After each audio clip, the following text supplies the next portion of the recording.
अखण्ड सैन्यवधोद्युक्त शक्ति विक्रमहर्षिता नित्या पराक्रमाटोपनिरीक्षण समुत्सुका। मात्रे नमः। जय ललितांबिकाये नमो नमः।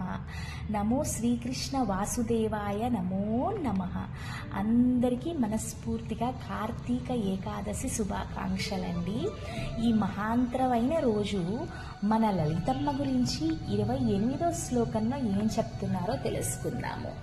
28వ శ్లోకంలో వారాహిదేవి, శ్యామలాదేవి, జ్వాలామాలిని అమ్మవారు, సంపత్కరీదేవి, అశ్వారూఢాదేవి, బాలా త్రిపుర సుందరి వీళ్ళందరూ కూడా వాళ్ళ శక్తివంతమైన అస్త్రాలతోని వాళ్ళ రథాలలోని వాళ్ళ యథాశక్తిలోని అంటే లలితమ్మ మధ్యలో చక్రరాజ అనే రథంలో అమ్మవారు ఉంటే లలితమ్మ చుట్టూరు కూడా వీళ్ళ రథాలు 4-5 రథాలు అమ్మని చుట్టూరు మిగతా దేవతలందరూ కూడా సిద్ధంగా ఉన్నారు బండాసురుడితో యుద్ధం చేయడానికి. వాళ్ళ వీర్య ధైర్యాన్ని చూసి లలితమ్మ ఎంతో ఆనందంతో మురిసిపోతుందన్నమాట. తర్వాత బండాసురుడి దగ్గర 15 మంది శక్తివంతమైన రాక్షసులు ఉన్నారు. బండాసురుడు లలిత సేన మీదకి ఈ రాక్షసుల్ని పంపించి చంపమని చెప్తారు. అప్పుడు లలితమ్మ ఏం చేస్తారు, అమ్మ దగ్గర 15 మంది నిత్య దేవతలు ఉన్నారు. వీళ్ళెప్పుడు కూడా లలితమ్మకి సహాయం చేస్తారు. అమ్మ ఏ కార్యాలు వాళ్ళకి నిర్వహిస్తే అవి చేసుకుంటూ వెళ్ళిపోతారు. ఈ నిత్య దేవతలు ఎవరు? కామేశ్వరి, భగమాలిని, విజయ, నిత్య క్లిన్నేశ్వరి, సర్వమంగళ, జ్వాలామాలిని, చిత్ర, మహావజ్రేశ్వరి, శివదూత, ఇలాగా 15 మంది నిత్య దేవతలు ఉన్నారండి. నాకు వాళ్ళ పేర్లు మాత్రమే తెలుసు, వాళ్ళ గురించి ఎక్కువ తెలియదు.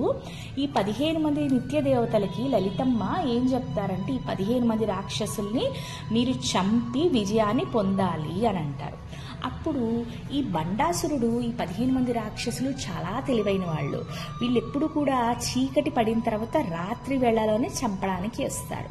ఇది గమనించిన జ్వాలామాలిని దేవి ఏం చేస్తారంటే, రాత్రి వేళలో కూడా వాళ్ళు వచ్చి చంపే అవకాశం ఉంది కాబట్టి రాత్రి వేళలో అంటే ఈ చక్రాలు చుట్టూరు గుండ్రంగా అమ్మవారు అగ్నిగుండము అంటే అగ్ని ఇలా ఒక రౌండ్గా అన్ని అమ్మవార్ల చుట్టూరు ఆల్రెడీ పెట్టి ఉంచారు కదా, మనము ముందు శ్లోకంలో తెలుసుకున్నాము. ఆ వెలుగులోనే అలాగే రాత్రిపూట కూడా వాళ్ళు ఉండే ప్రదేశంలోని జ్వాలామాలిని అమ్మవారు అగ్ని అంటే వెలుతురు కనిపించేటట్టు ఎవరైనా చంపడానికి వస్తే ఈ 15 మంది నిత్య దేవతలు అంటే కనిపెట్టుకుని చంపడానికి అనమాట. ఇలా ఎప్పుడైనానండి చీకటిని వెలుగు గెలుస్తుంది, అలాగే మంచి చెడు పైన గెలుస్తుంది.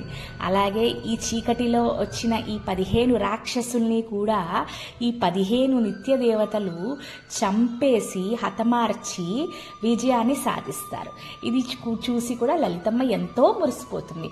అంటే 28వ శ్లోకం ఏంటి, అమ్మ వేరే దేవతలు ధైర్యాన్ని చూసి వాళ్ళ సహాయాన్ని పొంది ఎంత ఆనందించారు అన్నది 28వ శ్లోకం చెప్తుంది. ఇదండి 28వ శ్లోకం. సర్వం శ్రీకృష్ణార్పణం. శ్రీమాత్రే నమః. Thank you so much.